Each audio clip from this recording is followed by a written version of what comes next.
اپنے نبی علیہ الصلوۃ والسلام کو جو ہے وہ کہتا ہے کہ آپ ایسے لوگوں کی جن کا ماضی یہ ہے، جن لوگوں کا ماضی یہ ہے، جن کا ماضی آپ کے سامنے بیان ہوا، کیا آپ ایسے لوگوں کے ایمان نہ لانے پر پریشان ہو رہے ہیں؟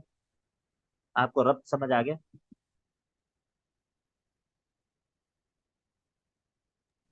جی سر جی آگے. سر. تو کہا جی سر. افتطمعون، کیا آپ طمع رکھتے ہیں ان یؤمنوا لکم، یہ آپ کی بات کو مان لیں؟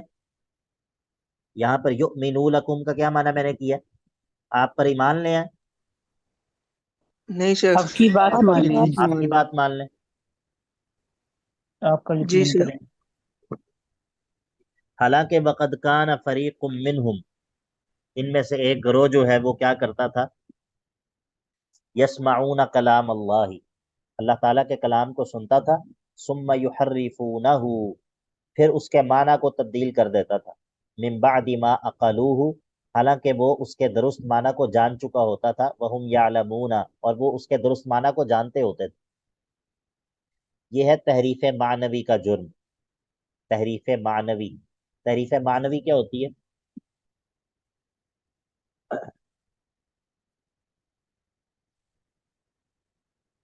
تحریف معنوی کیا ہوتی ہے؟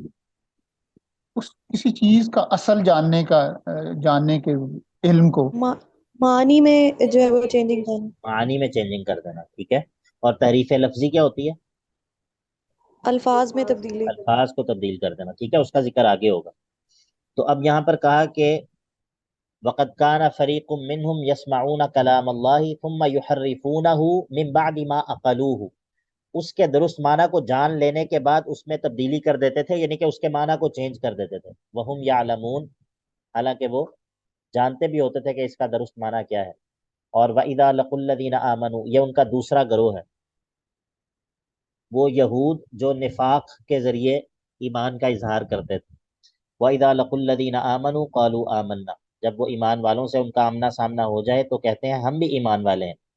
وَإِذَا خَلَا بَعْضُهُمْ إِلَىٰ بَعْضٍ، اور جب وہ بعض اپنے بعض کے ساتھ جدا ہوتے ہیں تو قالوا کہتے ہیں، یہ کون کہتے ہیں؟ ان کے بڑے کہتے ہیں،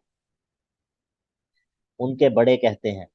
أَتُحَدِّثُونَهُمْ، کیا تم ان لوگوں کو، مسلمانوں کو بیان کرتے ہو، بما فتح اللہ علیکم، جو اللہ نے تمہیں بتایا ہے. کیا تم نے ان مسلمانوں کے سامنے، ان مسلمانوں کو بتا تو نہیں دیا کہ ہماری کتابوں میں بھی محمد صلی اللہ علیہ وسلم کی نشانیاں موجود ہیں؟ کیا تم نے ان کے سامنے یہ بات کھول تو نہیں دی؟ کہیں ایسا نہ ہو کہ تم ایسا کرو تو لیحاجوکم، تاکہ وہ تمہارے ساتھ جھگڑا کر سکیں، بھی اس بتانے کی وجہ سے، عند ربکم، تمہارے رب کے سامنے. آپ کو بات سمجھ آئیے کہ ان کے بڑے اپنے چھوٹوں کو کیا کہہ رہے ہیں؟ وہ کہہ رہے ہیں کہ تم نے ان کو بتا تو نہیں دیا کہ اللہ تعالیٰ نے ہماری کتاب میں تمہاری نشانیاں دی. ہاں، تو اگر تم نے ایسا کیا ہے تو کل کو یہ نہ ہو کہ وہ اللہ کے سامنے تمہارے خلاف حجت پیش کریں کہ اے اللہ ان کو پتہ بھی تھا. ٹھیک ہے. تو یہاں پر اتحدثونہم سوالیہ جملہ ہے، لیکن مراد اس سے منع کرنا ہے، ایسا مت کرنا. ٹھیک ہے، کہیں تم ان کو بتا نہ دینا. بما فتح اللہ علیکم، جو اللہ نے تمہیں بتایا ہے. لیحاجوکم بہ عند ربکم، کہ کہیں وہ تمہارے رب کے سامنے تمہارے ساتھ جھگڑا نہ کریں کہ ان کو پتہ بھی تھا اور پھر اس کے باوجود یہ ایمان نہ لائے. افلا تعقلون، کیا تمہیں عقل نہیں ہے؟ یعنی کہ اگر تم ایسا کرو گے تو یہ بے عقلی ہے، ایسا مت کرنا. ان کے بڑے اپنے چھوٹوں کو یہ سمجھا رہے ہیں. تو اللہ تعالیٰ اس پر رد کرتا ہے، زجر دیتا ہے، کہتا ہے اولا یعلمون، کیا ان کو یہ نہیں پتا کہ ان اللہ یعلم ما یسرون وما یعلنون، کہ اللہ تعالیٰ تو اس کو بھی جانتا ہے جس کو یہ چھپا رہے ہیں اور اس کو بھی جانتا ہے جس کو یہ ظاہر کر رہے ہیں. یعنی کہ اگر یہود جو ہے وہ ایمان والوں کو نہیں بتائیں گے کہ ہماری کتابوں میں تمہارے نبی کی علامات موجود ہیں، تو کیا اللہ تعالیٰ کو بھی یہ بات نہیں پتا ہوگی؟ آپ کو بات سمجھ آئی؟ اولا یعلمون ان اللہ یعلم ما یسرون وما یعلنون، کیا ان کو یہ معلوم نہیں ہے کہ اللہ تعالیٰ اس چیز کو بھی جانتا ہے جس کو یہ ظاہر کر رہے ہیں اور اس کو بھی جانتا ہے جس کو یہ چھپائے ہوئے ہیں. سر اس کچھ جملے کو، یہ جو پچھلے دو ہیں، ان کو ہم استفہام انکاری کہیں گے؟ استفہام انکاری، جی. جی سر. شیخ یہاں پر ایک تھوڑا مطلب وہ بڑے اپنے چھوٹوں کو یہ کہہ رہے ہیں کہ تم نے مسلمانوں کو یہ بتا تو نہیں دیا کہیں کہ ہمیں پتہ ہے کہ تمہاری نشانیاں ہمارے پاس موجود ہیں، جی اور نہیں تو پھر وہ اللہ کے سامنے حجت پیش کر دیں گے ہمارے خلاف. یعنی ان کا یہ عقیدہ تھا کہ مسلمان اگر حجت پیش کر دے ہمارے خلاف تو ہمیں عذاب ہوگا. تو کیا ان کے دل میں یہ خیال نہیں تھا کہ اللہ تعالیٰ کو تو پتہ ہے کہ ہم کیا کر رہے ہیں، تو یہی تو دیکھیں اب نا، ان اللہ کو تعالیٰ ڈر نے نہیں یہی تو تھا کہا، اللہ کے؟ یہی تو اللہ رب العزت نے کہا اولا یعلمون ان اللہ یعلم ما یسر، کیا ان کو یہ نہیں پتا؟ تو یہ بے عقلی ہے نا، بے عقلی ہے یہ. اور ان کا جی اللہ تعالیٰ کے بارے میں جو اللہ تعالیٰ کے بارے میں جو ان کا خراب اعتقاد ہے وہ ظاہر ہوتا ہے اس سے.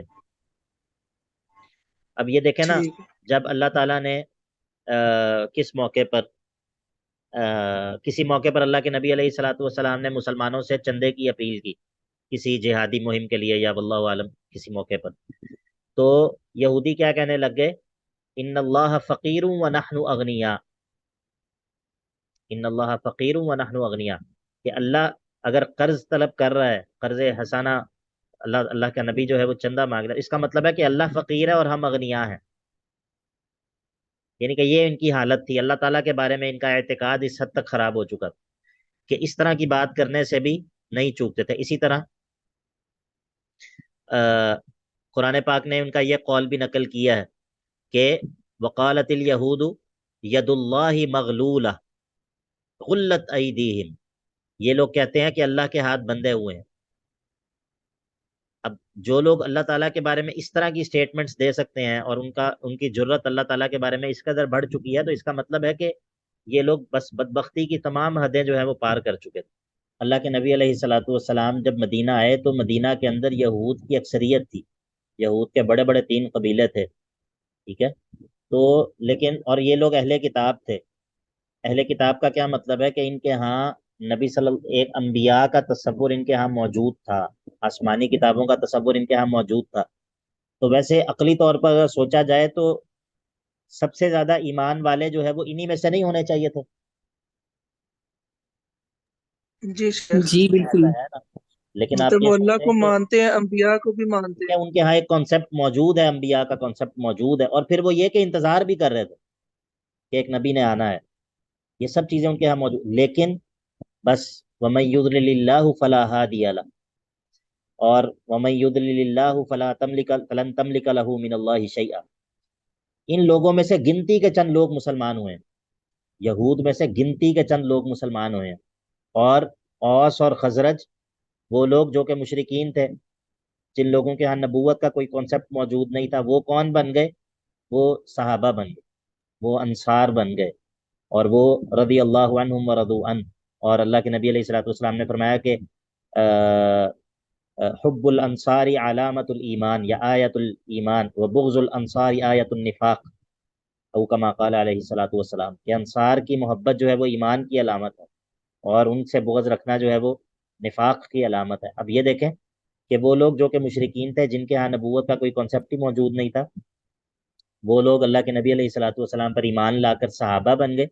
اور وہ لوگ جو کہ جن کے ہاں یہ پورا تصور موجود تھا اور جو کہ انبیاء کو مانتے تھے، وہ جو ہے وہ اپنے حسد کی وجہ سے اور اپنی ضد کی وجہ سے ایمان سے محروم رہ گئے. تو اس میں بہت بڑا سبق ہے، اس میں بہت بڑا سبق ہے ہمارے لیے بھی، کہ یہ جو ایمان ہے یہ کوئی استحقاقی چیز نہیں ہے. یہ ہمیں ہمارے کسی استحقاق کی وجہ سے، ہم ڈیزرو کرتے ہیں تو ہمیں اللہ نے ایمان دیا، نہیں، ایسا نہیں ہے. یہ سراسر اللہ تعالیٰ کا انعام ہوتا ہے. اور یہ ایمان نصیب ہو جانا بھی اور پھر اس کے اوپر قائم رہنا بھی، اس کے لیے بھی انسان مستقل اللہ تعالیٰ سے مانگنے کا محتاج ہے. مستقل انسان اللہ تعالیٰ سے استعانت کا محتاج ہے. اہدنا الصراط المستقیم، اے اللہ اس پر قائم رکھ، موت تک، مرتے دم تک ایمان پر جو ہے وہ قائم رکھ. ربنا لا تزغ قلوبنا بعد اذ ہدیتنا. تو یہ کتنی عظیم دعائیں ہیں، اور اس سے پتہ چلتا ہے کہ ایک مسلمان جو ہے، جس کے دل میں ایمان کی قدر و قیمت ہے، جو واقعی ایمان کو ایک قیمتی چیز سمجھتا ہے، اس کو کس قدر خوف زدہ ہونا چاہیے اپنے ایمان کے بارے میں، اس کو کس قدر جو ہے وہ فکر ہونی چاہیے کہ کہیں یہ نعمت مجھ سے چھن نہ جائے۔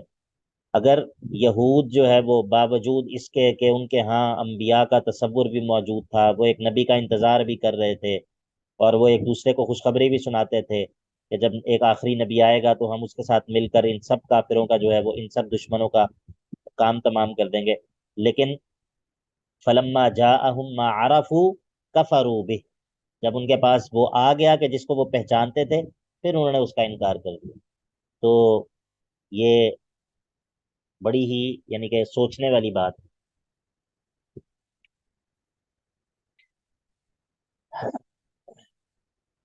ومنہم امیون، اور ان میں سے تیسرے گروہ کا ذکر ہے جو ان پڑھ قسم کے لوگ۔ ومنہم امیون، اور ان میں سے تیسرا گروہ ہے ان پڑھ لوگوں کا، لا یعلمون الکتاب، وہ نہیں جانتے کتاب کو، الا امانیہ، مگر صرف آرزوئیں، اور جو ہے وہ ان کی خواہشات ہیں کہ ہاں ہمارے ساتھ یہ ہوگا، ہم جہنم میں کبھی بھی نہیں جائیں گے، اگر جائیں گے تو ہم چند دنوں کے لیے جائیں گے، ہم اللہ کے لاڈلے ہیں۔ الا امانیہ وانہم الا یظنون، اور نہیں ہیں وہ لوگ مگر صرف اٹکل اور ظن کی پیروی کرتے ہیں، اندازے لگاتے ہیں۔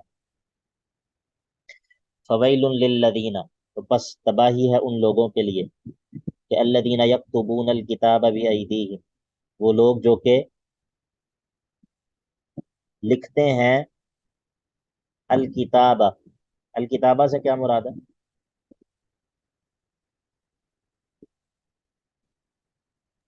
سر تورات مراد ہوگی یہاں پر؟ نہیں، یہاں پر تورات مراد نہیں ہے، یہاں پر ہے لکھا ہوا مکتوب مراد ہے، جو وہ خود لکھتے ہیں۔ جی سر۔ فویل للذین یکتبون الکتاب بایدیہم، اپنے ہاتھوں سے لکھتے ہیں، ثم یقولون ھذا من عند اللہ، پھر کہتے ہیں کہ یہ اللہ کی طرف سے ہے، حالانکہ وہ اللہ کی طرف سے نہیں نہیں ہے۔ تھا نہیں ہے۔ ٹھیک ہے، تو اس کا مطلب ہے یہاں پر الکتابہ سے پھر تورات مراد نہیں ہے۔ اب یہاں پر تحریف کی کون سی قسم مراد ہے؟ لفظی۔ تحریف لفظی۔ یہاں پر تحریف لفظی ہے۔ ٹھیک ہے، بارک اللہ فیکم۔ اوپر جو بات تھی وہ تحریف معنوی کی بات تھی، یہاں پر تحریف لفظی ہے۔ ایک یہ ہے کہ اللہ تعالیٰ کا کلام سناتے ہیں لیکن اس کا معنی ایسا کرتے ہیں کہ جو اللہ تعالیٰ کا مراد ہی نہیں ہے، جو قرآن کے مضامین سے ہی ٹکراتا ہے، جس طرح میں نے آپ کو کل مثال دی تھی ایک آیت کی، ان الذین آمنوا والذین ہادوا والنصارى والصابئین من آمن باللہ والیوم الآخر۔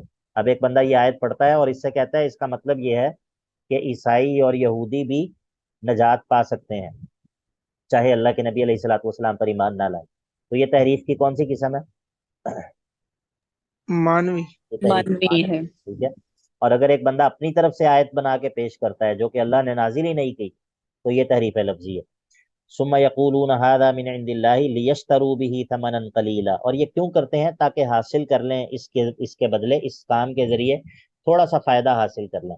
دنیا کے اندر جو عہدے ملے ہوئے ہیں، دنیا کے اندر جو ایک مذہبی پیشوائیت ملی ہوئی ہے، لوگوں کے اندر ایک عزت ملی ہوئی ہے، اور جس کلٹ کے ساتھ میرا تعلق ہے وہ لوگ مجھے ایک مذہبی پیشوا تصور کرتے ہیں، یہ سارے دنیاوی فائدے، عہدہ، مال اور سٹیٹس، یہ سب چیزیں جو ہیں یہ بعض دفعہ انسان کے حق کو قبول کرنے میں رکاوٹ بن جاتی ہیں۔ ایسا ہوتا ہے یا نہیں ہوتا؟ جی شیخ۔ جی سر۔ بہت زیادہ ہوتا ہے۔ ٹھیک ہے، لیکن اس کے باوجود بعض لوگوں کو اللہ تعالیٰ یہ توفیق دیتا ہے کہ وہ اپنے ان تمام عہدوں کے باوجود، اپنی ان تمام چیزوں کے باوجود بھی حق کو قبول کر لیتے ہیں۔ ابھی پچھلے دنوں ایک امریکہ کا ایک تھا عیسائی پادری تھا بہت بڑا، مجھے ذہن سے اس کا نام نکل گیا ہے، وہ اس نے اسلام قبول کیا گزشتہ کچھ دن، کچھ میرا خیال ہے مہینہ ڈیڑھ مہینہ پہلے کی بات۔ تو اس طرح کے لوگ بھی ہوتے ہیں جو باوجود اپنی ایک سٹیٹس کے اور اپنے ایک مقام کے بھی ان کے اندر حق کو قبول کرنے کی جو جو ان کے اندر ایک طلب ہوتی ہے وہ اس پر غالب آ جاتی ہے، اور وہ اس کے باوجود حق کو قبول کر لیتے ہیں، لیکن ایسے لوگ کم ہوتے ہیں۔ فویل لہم مما کتبت ایدیہم، بس بربادی ہے ان کے لیے اس وجہ سے کہ جو وہ اپنے ہاتھوں سے لکھتے ہیں، فویل لہم مما یکسبون، اور وویل لہم مما یکسبون، اور ان کے لیے بربادی ہے اس مال کی وجہ سے کہ جو وہ کماتے ہیں دین فروشی کے ذریعے۔ پانچویں قباحت، وقالو، اور یہ کہتے ہیں، لن تمسنا النار، ہمیں آگ نہیں چھوئے گی، الا ایاما معدودہ، مگر صرف گنتی کے چند دن۔ یہ بھی ان کی ایک خوش فہمی ہے۔ قل، آپ کہہ دیجئے، اتخذتم عند اللہ عہدا، کیا تم نے اللہ سے کوئی عہد لے رکھا ہے، یعنی کہ کیا تم نے لا الہ الا اللہ کا اقرار کر لیا ہے؟ فلن یخلف اللہ عہدہ، تو پھر تو اللہ اپنے عہد کی مخالفت نہیں کرے گا۔ یا پھر ام تقولون علی اللہ ما لا تعلمون، یا پھر تم اللہ پر وہ جھوٹ باندھ رہے ہو کہ جس کے بارے میں تمہارے پاس کوئی دلیل اور یقینی علم موجود نہیں ہے۔ یہ قال یقولو جو ہوتا ہے نا، قال یقولو، جب یہ علا کے ساتھ استعمال ہوتا ہے، علا کے ساتھ، تو یہ جھوٹ باندھنے کے معنی میں ہوتا ہے، کسی پر جھوٹ باندھنا۔ بات سمجھ آ گئی؟ ام تقولون علی اللہ، کیا تم اللہ پر جھوٹ باندھتے ہو؟ واضح ہے؟ جی سر۔ ما لا تعلمون، ایسی چیز کہ جس کے بارے میں تمہارے پاس کوئی علم نہیں ہے۔ نہیں، ایسا نہیں ہوگا، ایسا نہیں ہے کہ تم جہنم میں صرف چند دنوں کے لیے داخل ہوگے۔ اب یہاں پر وہی بات دہرائی جائے گی جو آیت نمبر 62 کے اندر تھی۔ آیت نمبر 62 کے اندر جو مضمون بیان ہوا تھا، یہ اسی مضمون کو دہرایا جائے گا ایک اور انداز سے۔ آیت نمبر 62 کے اندر کیا کہا گیا تھا؟ ان الذین آمنوا والذین ہادوا والنصارى والصابئین، اس آیت کا کیا مقصود تھا؟ کہ عمل صالح اور ایمان کی وجہ سے ہی کوئی ہاں، جنت میں جا سکتا ہے۔ اور جو باقی چیزیں ہیں،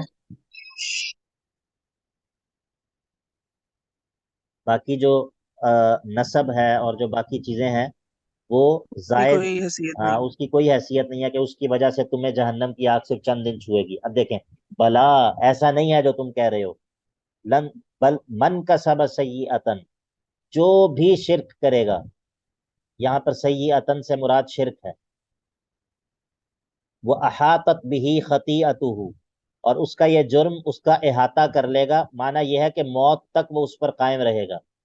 جو کوئی بھی شرک کرے گا اور موت تک وہ اس پر قائم رہے گا، تو فَأُولَٰئِکَ أَصْحَابُ النَّارِ، یہ جو کوئی بھی ہو، ان کا جو کوئی بھی نام ہو، یہ اپنے آپ کو جو کچھ بھی کہلاتے ہوں، یہ جس کی بھی اولاد سے ہوں، فَأُولَٰئِکَ أَصْحَابُ النَّارِ، یہ لوگ ہیں جو کہ جہنم والے ہیں، ہم فیہا خالدون، اور وہ اس میں ہمیشہ رہیں گے۔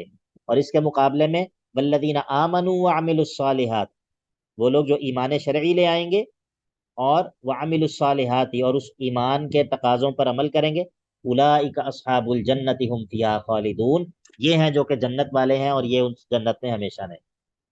بات سمجھ آ گئی آپ کو؟